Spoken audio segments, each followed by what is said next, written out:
ایشیائی ترقیاتی بینک نے پاکستان کے لیے $33 کروڑ قرضہ منظور کر لیا۔ رقم بجلی کی ترسیل نظام کی اپ گریڈیشن پر خرچ کی جائے گی۔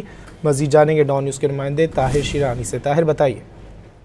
جی، قرضہ سیکنڈ پاور ٹرانسمیشن منصوبے کے لیے فراہم کیا جائے گا۔ منصوبے کے تحت 500 کلو واٹ کی تقریباً 290 کلومیٹر طویل نئی ٹرانسمیشن لائن بچھائی جائے گی۔ اسلام آباد اور فیصل آباد کو بجلی فراہم کرنے والے اہم گرڈ سینٹرز کو سسٹمز کو جدید خطوط پر اپ گریڈ کیا جائے گا۔ ایشیائی ترقیاتی بینک کے اعلامیے کے مطابق یہ منصوبہ حکومت پاکستان کی ترجیحی سرمایہ کاروں میں سے ایک ہے، جس کا مقصد قومی ٹرانسمیشن نیٹ ورک کو توسیع دینا اور کم لاگت قابل تجدید توانائی اور پن بجلی کو بڑے لوڈ سینٹرز تک پہنچانا ہے۔